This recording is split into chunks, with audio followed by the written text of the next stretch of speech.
Hello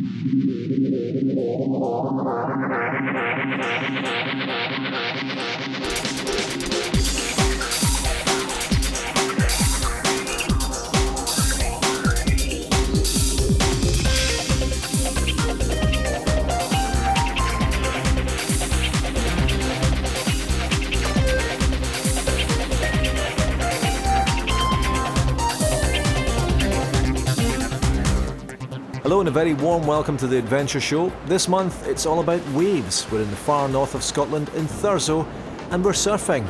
Pretty cool, don't you think?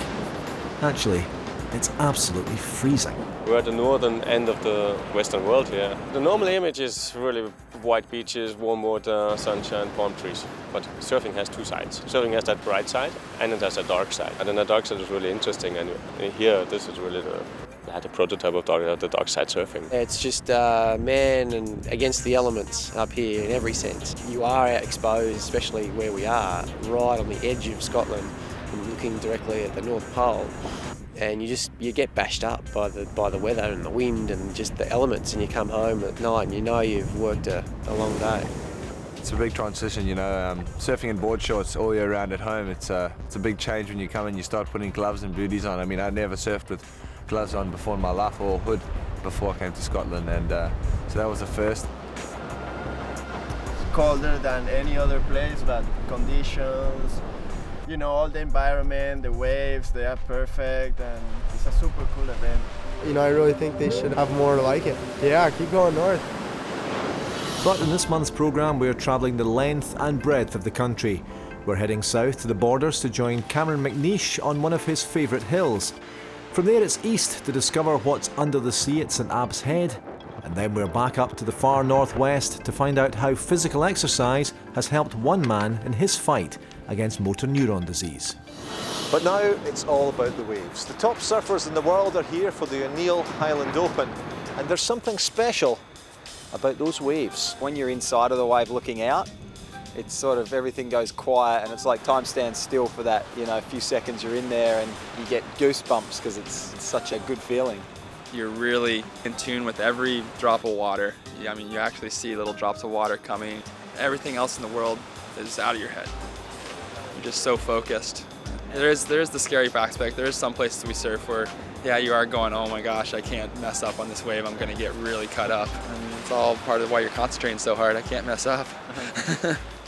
Well, they make it look easy, but on the Adventure Show it's become a tradition for me to show you just how tough these events are. Reason enough to get wet, I think.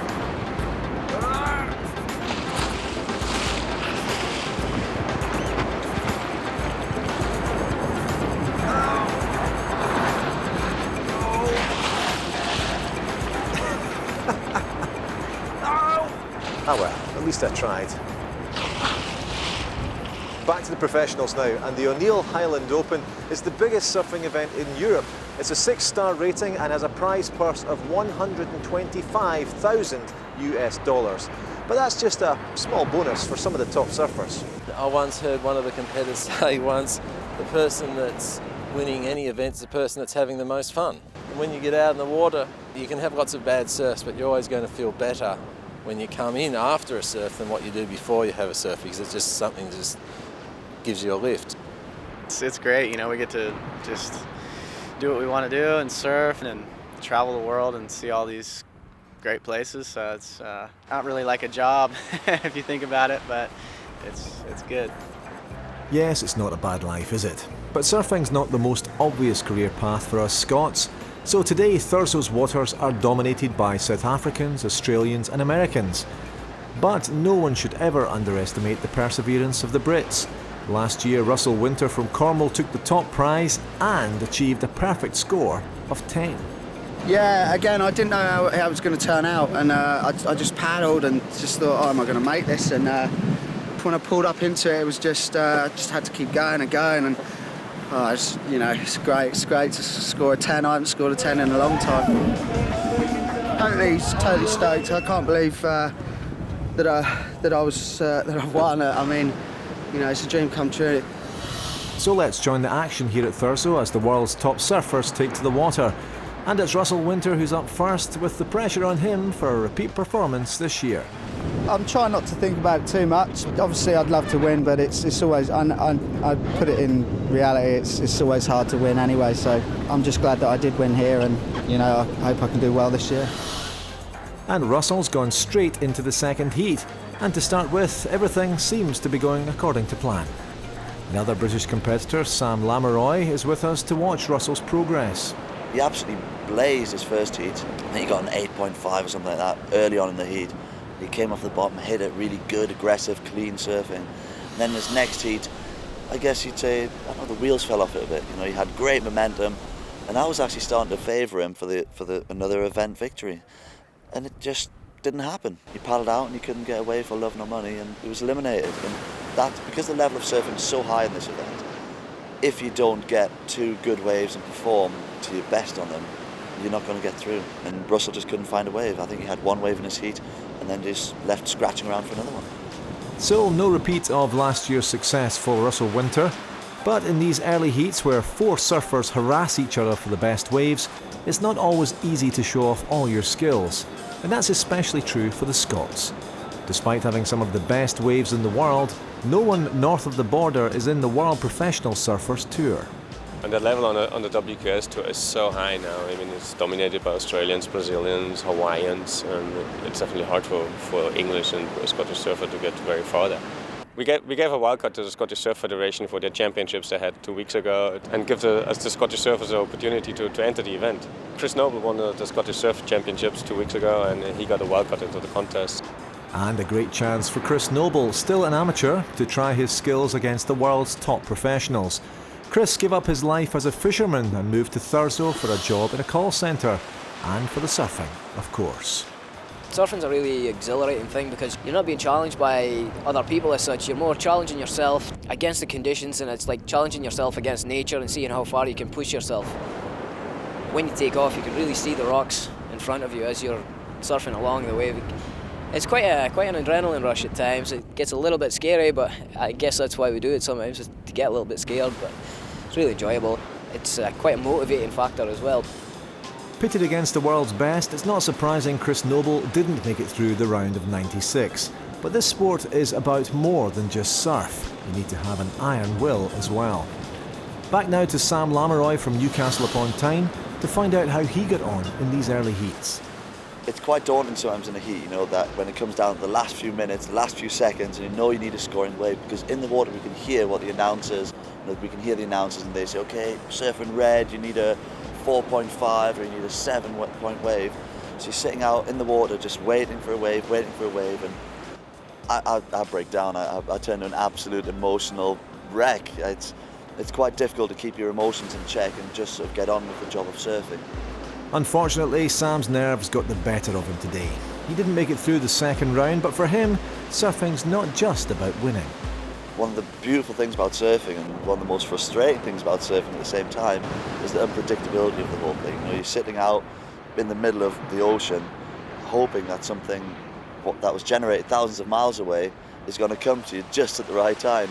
There's a certain element of knowing exactly what the conditions are, how long the period is between good waves, and some people just sit for hours before their heat, watch the waves, and they know exactly, right, when there's a wave, usually there's another one 8 minutes later, 4 minutes later, so they kind of work it out like that.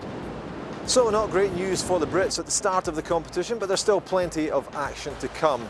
We're leaving Thurso for a few minutes. We're going from the far north of Scotland to the far south and joining Cameron McNeish in the Scottish uplands.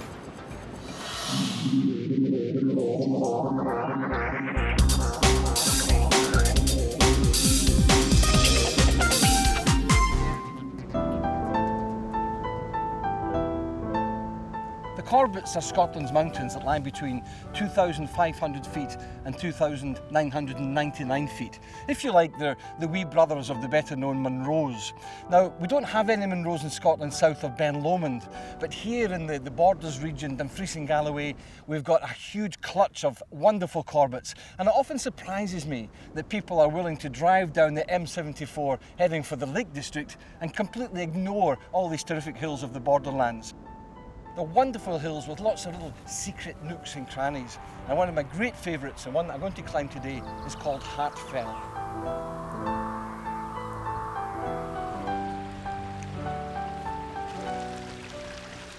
1748, a local farmer by the name of John Williamson was carrying out some excavation work at the foot of this Auchincat burn. And as he worked, he drank some of the water and he realised that it tasted slightly differently from other streams and burns in the area. He investigated further and he found this spring and realised that this was a chalybeate spring. That's a mineral spring full of calcium and iron deposits. Now, it wasn't long before the word went around and people from the whole district were flocking here in their hundreds because of the alleged healing waters of this heartfelt spa. Oh, this is a bit special. Now, I've got one or two problems. I've got sort of dodgy arthritic knees, so let's see if the water will work on those. Oh, it's a bit musty. And I've also got a problem with this thumb. It clicks just a bit, so let's pour some water on it, take a drink for good luck, and see if that helps. Now, I'm really wondering if this water would make my hair grow. Now, that wouldn't just be a healing water, that would be a miracle water. But let's try it. Woo! Fingers crossed.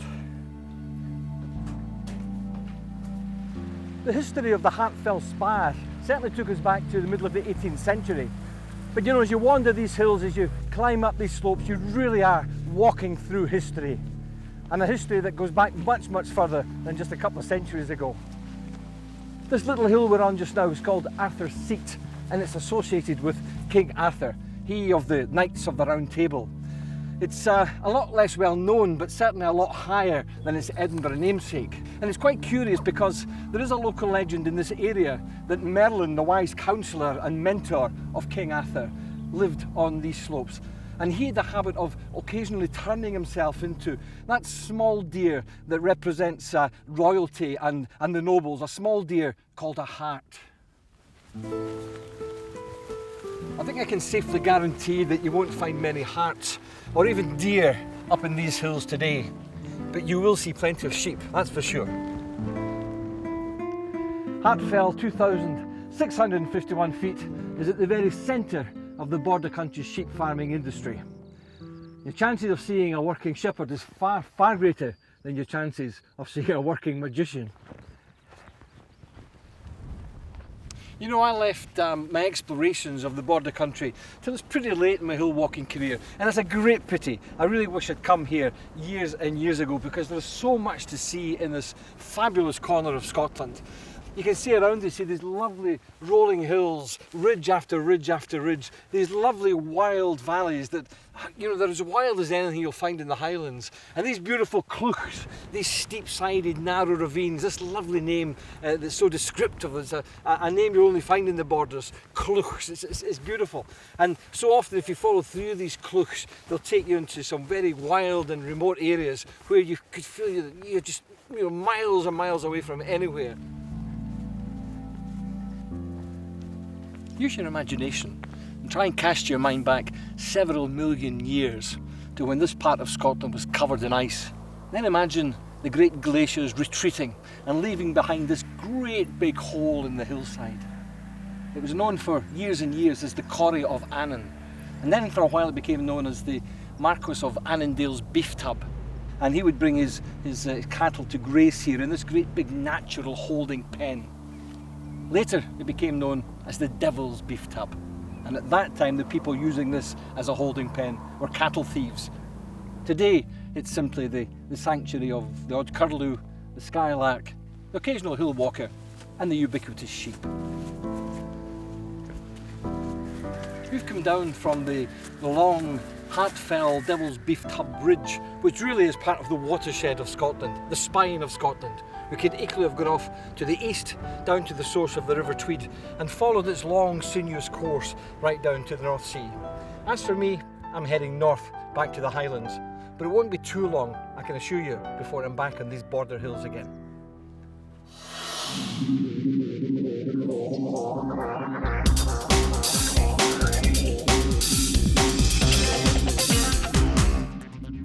One thing's for sure, when you spend time in the open, you'll be ready for your next meal.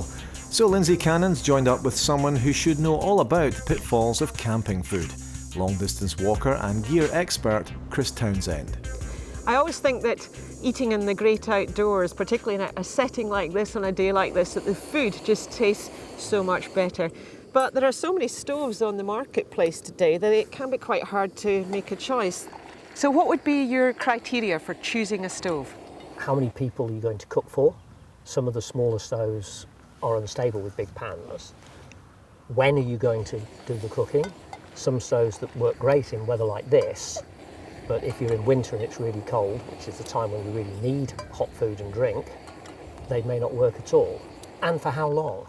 Because the weight of the stove matters. For one night, it's not that important. If you're out for 4 nights or a week, every little bit of weight counts. We've got gas canisters and methylated spirits. So starting with the gas, this is the Primus Micron, and it just screws into the top of a canister. Now this is a great stove for 1 person, 3-season use because it's tiny for carrying. That looks a bit space age, that one. It's got the 3 legs, but it's got 3 legs the other side as well, which, you know, looks rather odd. And the canister fits on it upside down. Liquid gas runs all the way up here, and as it goes through here, it's heated by the flame. That's clever. So it vaporises. Now this is so new, it's not actually in the shops yet. If you want a canister stove for cold weather and winter, this is probably at the moment state of the art, the best you can get. An American company who are new called Jetboil came up with an idea of integrating the pot and the stove.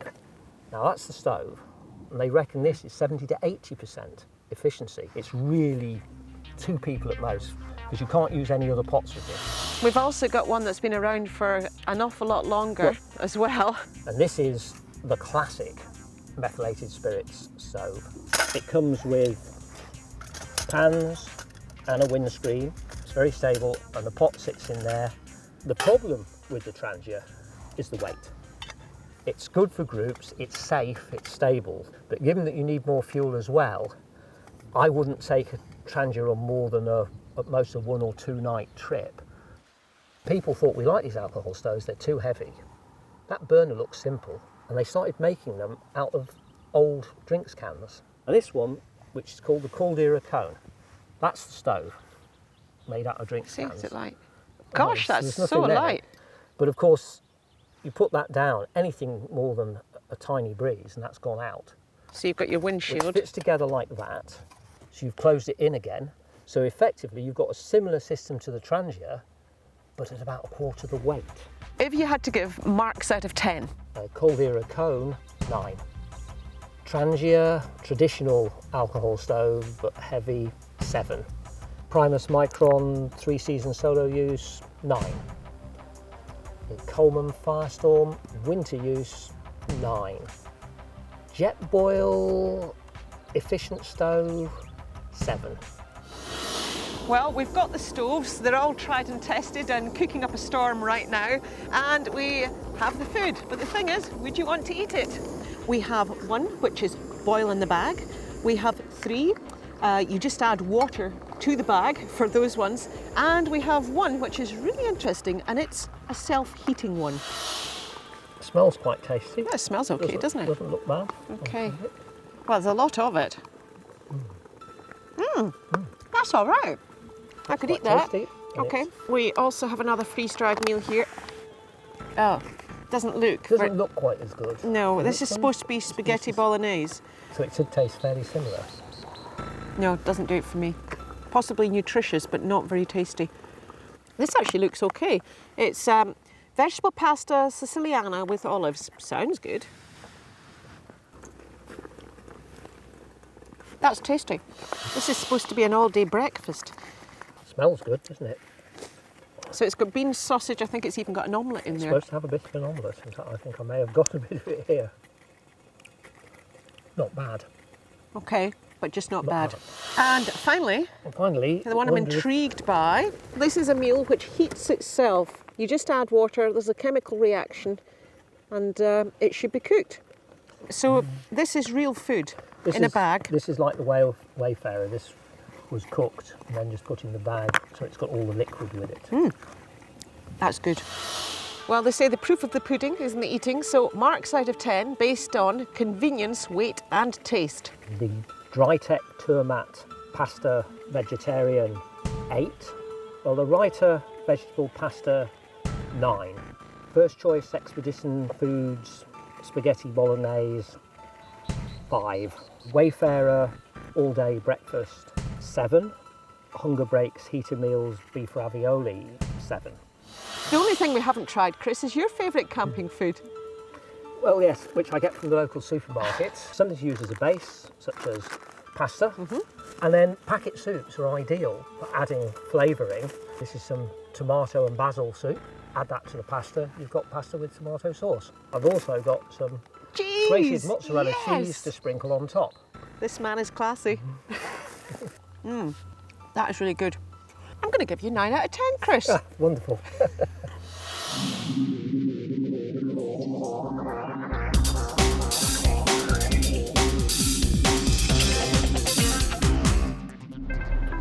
This is the Adventure Show. We're in Thurso for the O'Neill Highland Open. Now, you've seen just how tough it is for me to stand on a board, but for these guys, it's much, much tougher. But what do they have to do to really impress the judges? We have a set criteria. It's not a points per manoeuvre or anything like that. Like some sports, you have to perform certain things to get a score. Here, we're just looking for committed and risk manoeuvres in the critical section of the wave, and we put in some flow and variety, and basically what we're trying to get the surfers to do is to perform the biggest manoeuvres in the critical part of the wave, which is usually closest to the curl. A few years ago it was kind of safe surfing, so it was more about the length of ride and the number of manoeuvres. So we've got rid of that, we've made it more exciting for the spectators, more exciting for the surfers. Safe surfing, there's no risk. If there's no risk, there's no enjoyment in it. It's time for the quarter-finals, and now it's not just the surfer's own moves that count. Here they're up against a single opponent, and the tactics he uses can make a fundamental difference. We're now into man-on-man, so one guy wins and one guy loses. It seems there's only the two of them. We have a priority system, so the two guys paddle out there at the start of the wave and there's no priority given, and one of them will take a wave, and as soon as he stands up on the wave, the other surfer gets priority.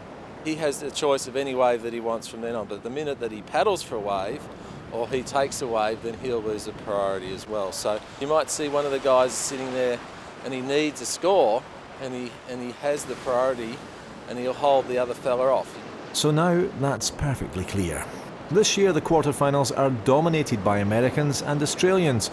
Only South Africa's Jordy Smith is left to challenge the superpowers. In the lineup for the first of these man-on-man heats is America's Shea Lopez and from Australia, Nathan Hedge. Neither have ever surfed this far north before. It's pretty different. It's more like going snowboarding or going to the mountains. It takes you time to get ready, and it's more of a procedure, whereas in the warm conditions you've got your board shorts on, you run out, and it's all very, very easy and topical. I've never put on the gloves, I've never put on the hood before to surf, so this is the first time, and I actually like it. I like you feel real protected, and I'm warmer out there today in the last couple of days than I am at home a lot because I'm wearing so much suit. And it's Shea Lopez up in this wave, getting right inside the barrel, just breaking out. A couple of turns inside. And that's a 6.6 from the judges. Here's Nathan. Flipping back off the top. Wave looks like it's dying. A score of 5.4. Nathan again. Very quick turn at the top of the curl. And another one. Yep. Really getting good value out of this wave. 8.33, that's the best score so far. Looking good for Shea, here he comes. Picking up speed quickly, there he goes, fast turn at the top. Flipping back into the top again, another, what do the judges say to this? Just 6.7, not enough to match Nathan's score. So it's Nathan Hedge who goes through to the semis. It's really clean conditions this morning. It's a little bit slow though. The waves have dropped in size this morning, but when you do get the waves, they're really clean and really fun to surf. You can sort of tell when it comes in and looms up that it's a bigger wave, and you just go through the motions and try and surf critical, and you keep your fingers crossed that the judges like what you're doing. The second quarter final, and Asher Nolan in white is the American. And in red, it's Kirk Flintoff from Down Under. It's definitely different to what I'm used to. I mean, I came over here 3 or 4 days early just to actually get used to the water, and before I left home I was surfing in all this gear because it's different surfing with gloves and booties on, so I mean it definitely makes a difference, makes it a lot harder. So that's Kirk up now, nice wave, nice barrel as well, and straight out the other side, and a nice turn back inside to finish. That's 7.67 for him, good score. Now Asher Nolan, lovely turn at the crest of the wave, staying with it, another turn, eking out the rest of the wave, but it's only gained him 5.5. Aussie, Kirk again, staying in front of the wave, riding high in the turn. One turn, keeping it going, yes, the judges like that, 7.17. The American Nolan now, good start, nice turn at the top, looking good, but is this wave dying off? Getting as many turns in as he possibly can. What do the judges say though? Only 4.17, so it's Kirk Flintoff into the semis, although he's not adapted yet to the cold. Here it's like being in the Antarctic. It feels like it's freezing. It's cold, and I mean there's good waves still though, so it makes it all worthwhile getting up this morning and seeing that there's little waves and it's still fun. Now it's the third quarter final, this time Jay Thompson's the Australian, and he's pitted against Ben Bourgeois from the States. I'm from North Carolina on the East Coast, so I grew up surfing like water temperature about the same in the wintertime, so I've surfed quite a bit in the cold weather. Nowadays most of the places I go are really warm, so it's a big change coming here. I like it, it's just something different. And the waves are good, so that's just a big plus. It doesn't really matter, if it's cold or warm, I really don't care as long as the waves are good, and this place has really good waves. So first out the blocks is Jay Thompson, no stranger to the barrel, staying in very nicely, not the biggest though, but he's riding it in style, squeezing everything he can out of it, which gains him an impressive 8.67. Here's Ben Bourgeois, also in the barrel, still in. Oh, he's broken out, but nice cut back, yes, get back inside. A couple of turns. And flip out the top, that's 8.33, pretty impressive as well. Gee, again, this looks lovely wave. Oh, and he ducks out well done. Going again. Oh, it's a big wipeout, 8.37 from the judges. Here's Ben up and riding. Once again, these waves are looking fantastic into the barrel. Slicing round there, another good turn at the top. Nice, whips it back. And that's the best score so far from these heats, 9.17. He's got a place in the semi-finals. I don't know, I'm just happy I got a couple good ones. It was just really fun, It's good just to get some really fun waves in a heat. A lot of times you don't get to surf waves as fun in a contest, so it's good. And in the lineup for the last quarter-final, it's Jordy Smith from South Africa against Australia's Jared House. I never came last year because I had another event on in Tahiti, and I was constantly online checking the website, and I just saw how amazing all the photos looked, how I don't know, just had a really dark, the water was different to everywhere, and the waves looked really good, and everyone I spoke to said, it was like their favourite place. And I found that quite surprising considering it is so cold and, so far removed from what we're used to. And here's Jared House now. Straight into the barrel. Very neat and tidy. Oh, out the doggy door. The judges say only 5.17 there. Didn't do enough work. Both paddling now. Who's going to take it? It's Jordy Smith in the white. He's got priority up and straight into the barrel. Where is he? Where is he? Stuck in the white stuff. Complete wipeout. Only 2.67. We'll be gutted with that.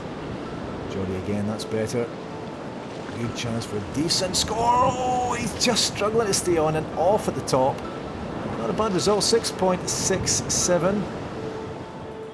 So here's Jared House, nice confident surfer. You can tell the experience of this guy when the conditions slacken off. He works so well with what's on offer. And that's got him a straight 6, which means he's through to the semis. Yeah, there wasn't many waves, so we sat there for nearly 15 minutes. kind of looking on the horizon, but there wasn't any bumps, and you got to kind of change your game plan during the heat and be a little bit more selective. So yeah, I'm glad that I got the win for sure. It feels good. And for confirmation of those results at the end of the quarter-finals, there's only Ben Bourgeois left to break the Australian cartel. He'll be up against Gerard Howes, while Nathan Hedge will be battling out against his fellow countryman Kirk Flintoff. That's all to come, but first we're heading south again for a different exploration of our coastline.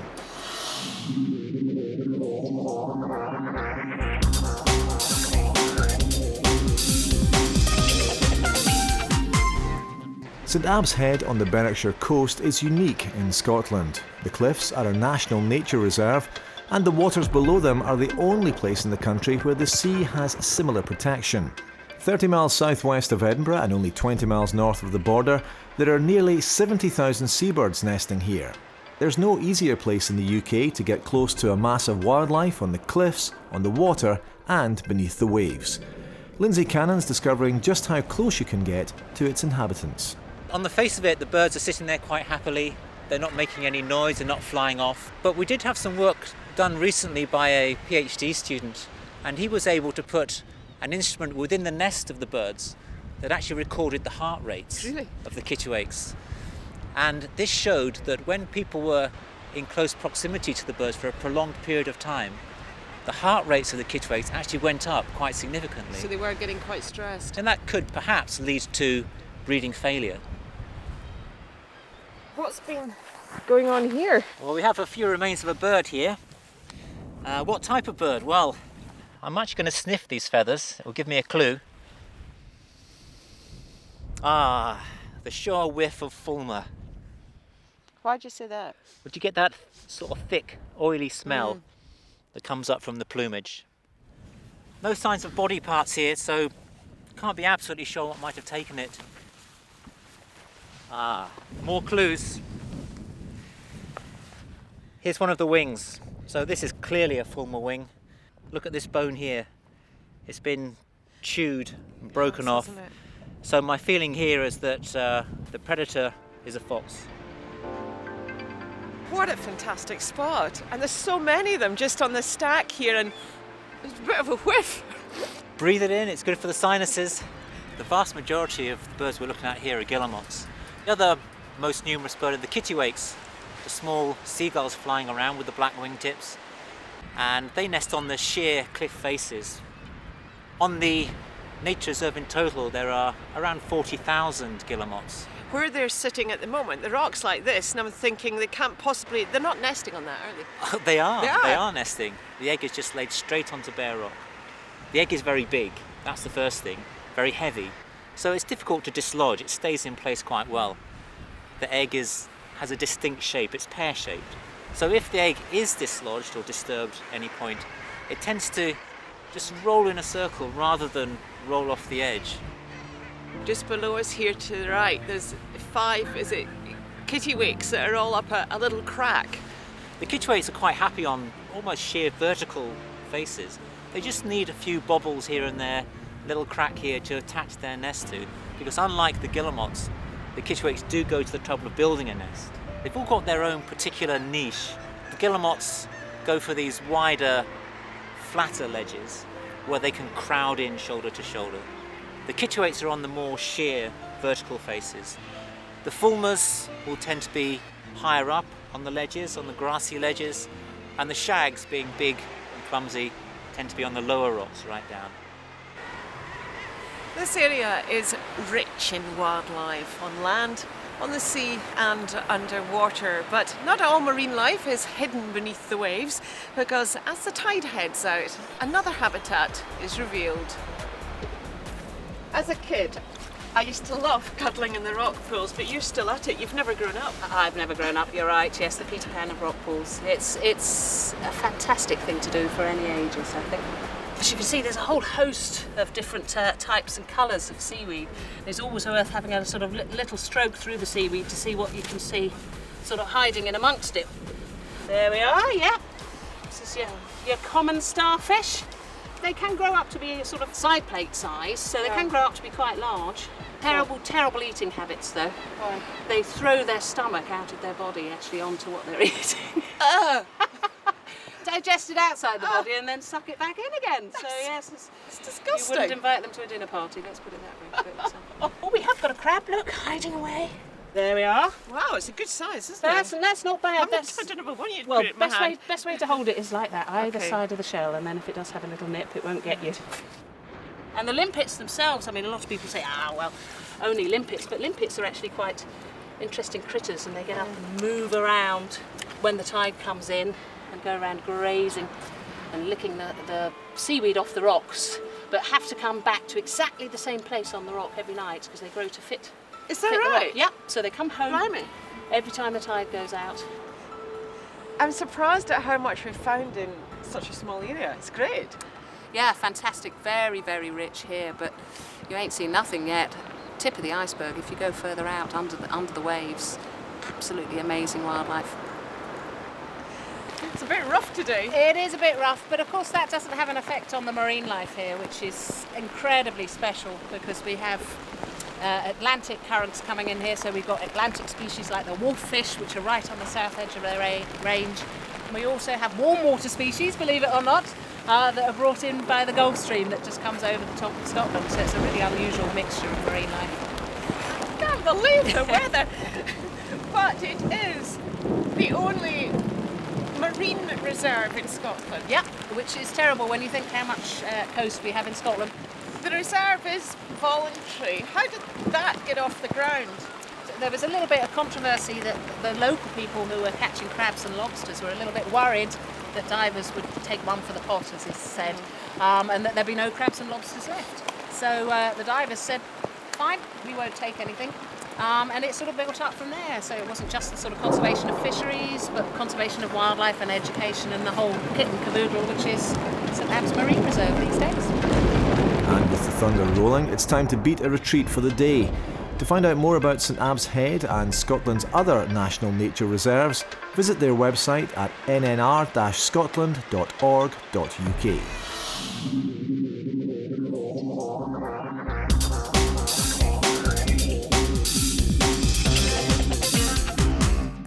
In January, Lindsay rode the Strathpuffer 24-hour mountain bike marathon as part of a team of 2, and I've done it once with 3 others. But now I've been volunteered to do it again on my own, and that means a solid 24 hours of riding around this course. I think, in fact, I know I need to get fit. So I've come to the Scottish Institute of Sport to see if I actually have the potential to take part, which will take a bit of testing, and if I have, what kind of training I'm going to have to do over the next couple of months to achieve the goal. Not going to be easy. Okay, Doc, here's my medical profile. Well, as much as I know anyway. Well, Dougie, thanks. Yeah, we'll see if you've been truthful there. Yeah. Dr James Robson's day job is looking after the Scottish Rugby Union team. Now he's got to assess my health. Well, really what we'd like to do is to do what we normally do with the new athletes, and that's do a profile on you. You've given me your background. We now need to have a little look more closely at your body. 83.4 will settle for, Dougie. You put your tongue out at me and say, ah. Ah. Take a deep breath in for me and breathe out. Usually only problems if you see the light shining off the wall opposite. That's right. You'd be pleased to learn your blood pressure's excellent. You've got a very nice resting pulse there at the moment. And this would be the point that I look away from my arm. You just feel a wee jack. Oh, heavens above. I think you're looking good. I mean, positive signs. You've still got red blood, so that's always a help. We'll see what that, what the lab makes of it. So that bit seemed to go okay, unfortunately. Running out of excuses now. The next bit, that's when it really gets uncomfortable. What we're going to do today is we're going to do an exercise test, which is a normal exercise test that we do with a lot of the athletes. Okay, start to pedal. So look at your aerobic capacity, so how much oxygen your body can use at a peak value. And we're also going to look at a fatigue index, so we're going to look at your resistance to fatigue. Actually, that's good, just keep spinning those legs, that's good. You'll have a heart rate monitor on, which we've got on already. We'll have a mouthpiece in your mouth to monitor the amount of oxygen your body uses. And we'll also, at regular intervals, take a small blood sample from your fingertip, which we'll use to analyse for blood lactate. And then at a certain point, depending on your body's response, we'll then start to increase the intensity a little bit quicker than that, and we'll go to exhaustion. Come on, this is the last little bit, Dougie. Keep it going. All the way now. It's good. Just keep the pressure on. All right, this is the max part of the test. This is going all out, so all the way. Come on, you can do it, you can do it. Keep going. Oh, it's grinding out all the way now. You didn't get to the top of the hill. Let's keep it going. Doing really well. Every second counts here, all the way, as far as you go. You call the shot, so just keep it going. Go on, keep focused in there. Just keep grinding it out. That's it, it's good. Keep your head up here. Okay, well done, well done. Good effort, good effort.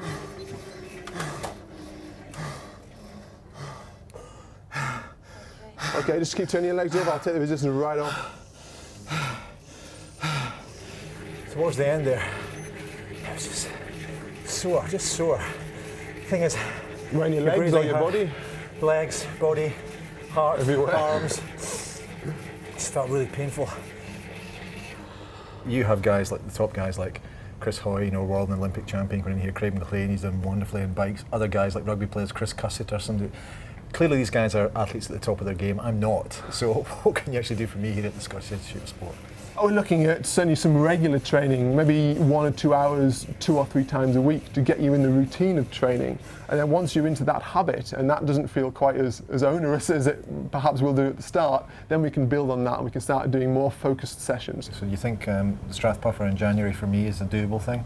I think yes. I think after the way that you approached the test today and the results we got, I think you'll do really well in January. I was hoping to come here, then you would say, actually, the doc would say I'm not fit enough, couldn't do it, I'm too old, and you would go, no, you're not set up, but I can do it. Wrong answer. And as a result of all that sweat and quite a few tears, I now have my official training programme. The good news is I've come in the top 10 for my age group. Hey, not bad, eh? The bad news is that doesn't really mean anything. I have to go for a couple of bike rides, serious bike rides, and hit the gym twice a week for the next 2 months. I'll let you know how I got on. In the meantime, it's back to those waves.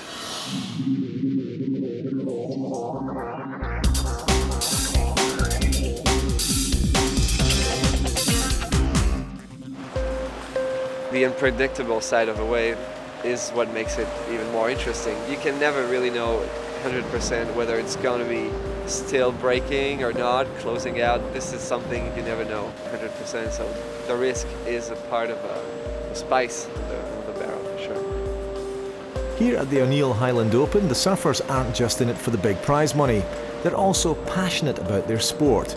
So what is the thrill of getting right into the heart of the wave? And what makes the perfect barrel? It would be a hollow, glassy, clean, fast breaking wave, like that kind of shape. You see, and the surfers can just pull in, get covered into the barrel, which is the ultimate move in surfing. Time definitely slows down, and everything's just gone at that point. You're just thinking about making it out of the barrel, and it's just an amazing feeling being inside this tunnel and then getting spit out. It's a similar sensation to if you've ever been in a near really horrible car crash, and that you get that adrenaline rush, but that's a negative adrenaline rush because it's a fear thing. It's the similar sort of thing in surfing. The fear's there, but it's a vibrant adrenaline rush. I was taught by my dad when I was about 5 years old, so when you're that age, you don't care about anything. You just run out and you hit the bottom, you get scratched, you see a shark, you come in, you go back out 20 minutes later. My scariest moment was probably when I was quite young and I got held under for 2 whole waves. Generally, when a set of waves comes, there's more than one. So the first wave came and just the power and force of the wave pushed me down and I couldn't get up and I was fighting it, and all of a sudden I just felt really relaxed and I don't know if I was drifting off or what was happening. And then the next thing I knew, I popped up and all my friends were there. They were about to pull me up by my leg rope. Back to the action now, and it's the start of the semi-finals. In white, Australian Jared House. He's against the American Ben Bourgeois in red. Now, both of these guys already have earned $5,000. Placing the final means a guaranteed $7.5 grand. And it's Ben Bourgeois up first, well into the wave and very smooth. Good start to the heat for him. That's enough though, and a score of 6.83. Jared House looks like he's picked up a big one right into the barrel. A flip off the top, back inside. And another one out the back. He'll be happy with that. A score of 8.33. Jared again picking up a good one into the barrel, but not for too long. Sweeping round at the top there. Oh, that's nice. One more before he cuts back. 7.5. Two good waves for Jared. Ben has priority here in the red, waiting for the right wave. And where is it? Here it is. Yeah, he's on. Good choice. Hanging in there. Very nice. Lovely long barrel. And a couple of nice floating turns at the end.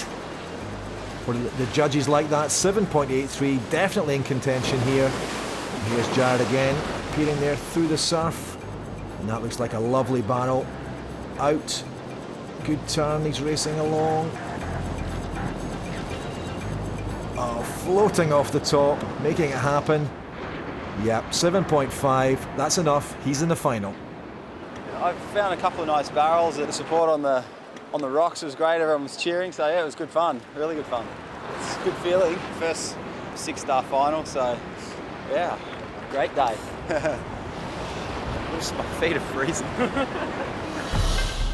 And in the line for the second semi-final, Nathan Hedge in red and Kirk Flintoff in white. So Nathan's up first. A couple of good turns. And that wave really hasn't developed into a barrel, but it's still got him. Yeah, the judge is saying, yeah, 5.33. Not a lot, but enough. He's off the mark. Here's Kirk now. Another big turn. Really whipping those turns. Again, no barrel. Carbon copy of Nathan's run. Only 4.57 though. There's Nathan again. Oh, lovely off the top. The best wave of the heat so far. Very sweet. 8.17. Right behind him, Kirk Flintoff trying to pull something out the bag. Not managing much though. Waves really starting to break up on him. Just 5.6. So Nathan up. It's all about choosing the good wave. Nice turn. Conditions have definitely flattened off in this heat though. He's done well. Very well in fact. 8.17. Okay, Kirk, what can you do? Better, I think, yeah. More like it. Up and round and again. Onto the oh, nice. Onto the ledge and down. The judges only say 6.43 there for Kirk. Nathan Hedge going for the big turn at the top. Yep, and another almost upside down on that one. Very good. He'll be happy. Yes, indeed. 9.23, the highest score of the heat, and that's definitely got him a place in the final. Oh, it's great. Real nice, smooth, clean one. And he had priority, so it was his mistake, so it was even better. Yeah, I really enjoyed it. I've made the finals. That's what I came here for, so another one to go. So this year's finals, an all-Aussie event with Nathan Hedge lined up against Jared House, and he's a pretty determined surfer. You know, I'm here to win, and I'd love to hold that sword and be knighted, and yeah, it's a prestigious event, so you know, that's what I'm here to do, is to take home the 3,000 points and 15 grand US. But before that all-star final, we're taking a brief breather and heading along the coast towards Cape Wrath, where a truly remarkable man is taking part in this year's Cape Wrath Challenge.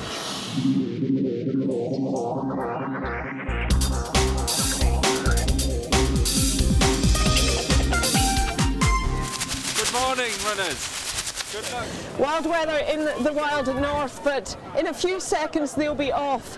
This is the Cape Wrath Challenge, a week of running events culminating in today's marathon. Now, everyone's got their own reason for taking on a challenge like this, but perhaps none more so than Owen McGee. Any 68-year-old would be proud to be fit enough to take part here, but Owen has had motor neuron disease, or MND, for 9 years now. Here we go, here we go, here we go. I mean, absolutely great. This is the best day. The one's behind us, so it's going to be good. Yeah, it will be good. He was diagnosed with MND 9 years ago, and most people don't survive beyond 3 or 4. Gloves would have been a good idea. You got your gloves off. Yeah. He's been putting in a lot of effort. He's won prizes at Scottish and world level in rowing, and this really is a real achievement for him to be able to do this at this point. 3,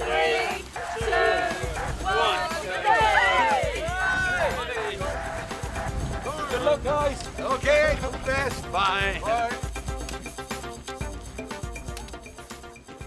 The doctor said to you, you're on MND, you will succumb to the disease within 5 years, and then go off and live your life. That's it. But that's not Owen's style. He decided to tackle the disease his own way, with sheer hard graft. I won't cure it, but I can certainly keep it at bay. He's an inspiration, he really is. I mean, what you need to remember is this is 9 years into motor neuron disease, and people are dead after 3. And 9 years in and he's still doing it. I mean, it's fabulous. And according to the docs, I mean, he's the only one that they know of worldwide that's managed to last this long with this level of strength. So I mean, it's quite unbelievable what he's done.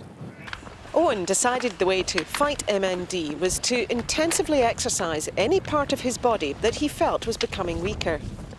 My thought process was, MND is trying to close me down, bit by bit, my hands, my legs. If I can keep going, I've got this odd feeling that my body will find a way around the problem. When Owen's walking became affected, he began doing step-ups. At first, even 5 was difficult, but then he upped the effort. So I do 10, I do 20, and a month later I do 1,250. I do a lot of what I do. I do a lot of it, again and again and again. Owen's great passion in life is rowing, and here to support him is adventurer and long-distance oarsman John Ridgway. In 1966, I rowed across the Atlantic, the North Atlantic, with Che Blythe, and shortly after that, I met Owen McGee, who was also a rower. And ever since then, really, he's been a source of inspiration for me. I get there. It's rather like a sort of a horse, really, an enormous strength and drive, and tremendous determination.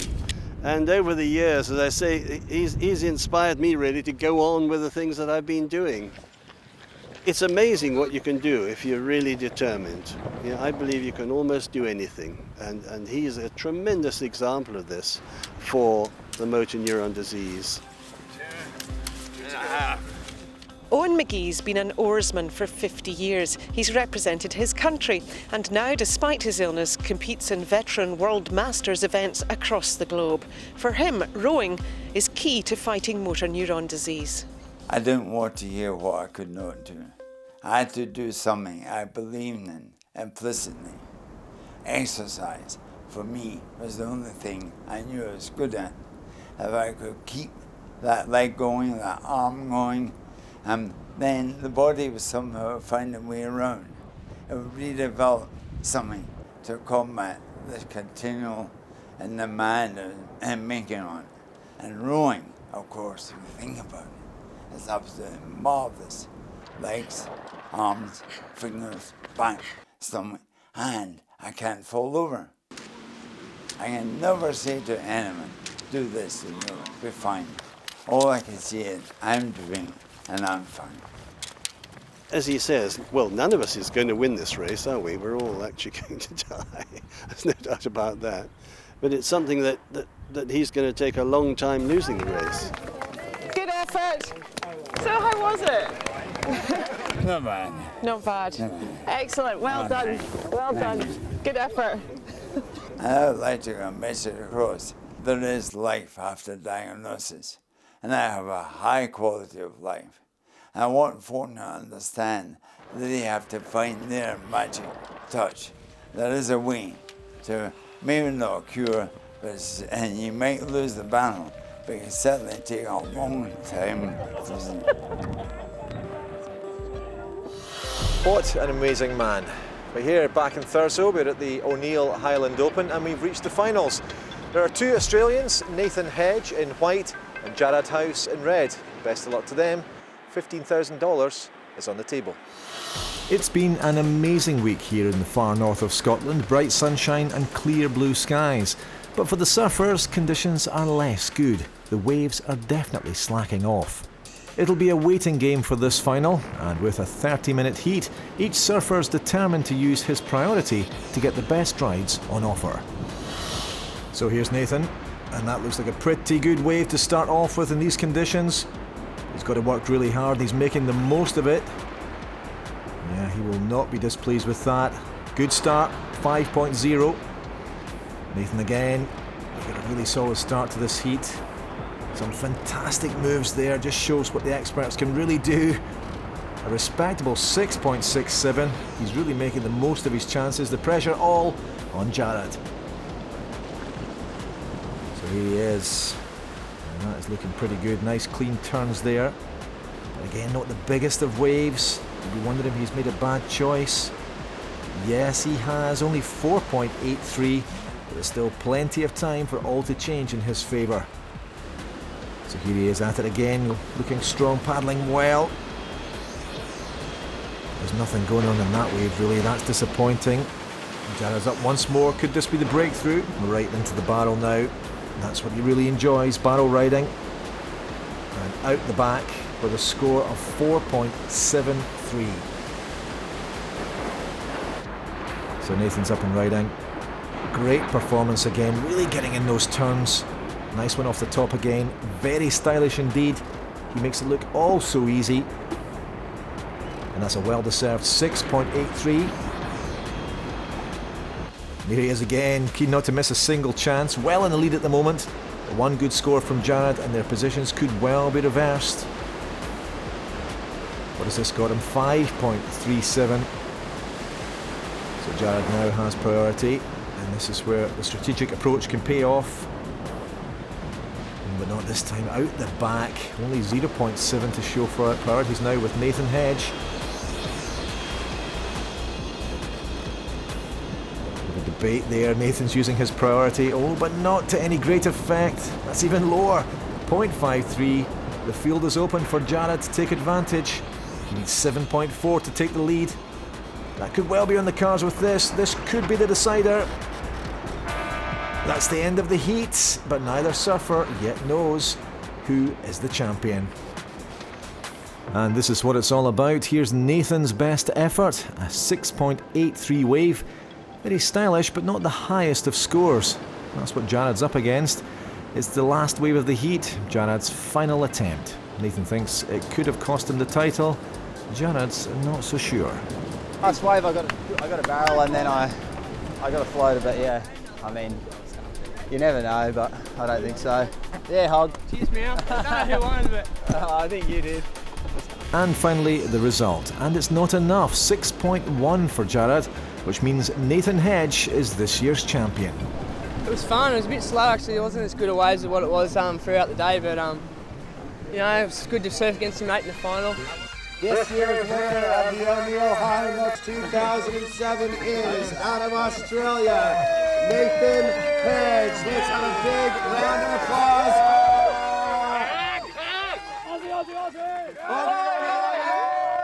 It was a long journey. Each heat you just get through, and you know, trying conditions it was on here and on there, and each time it changed, so you had to adapt and change to different conditions, and so yeah, it was a pretty special event. Well, that's it for this month's adventure show. We're taking a wee break for the summer, but we will be back in September again at the heart of the action in Fort William for the Mountain Bike World Championships. We'll see you then.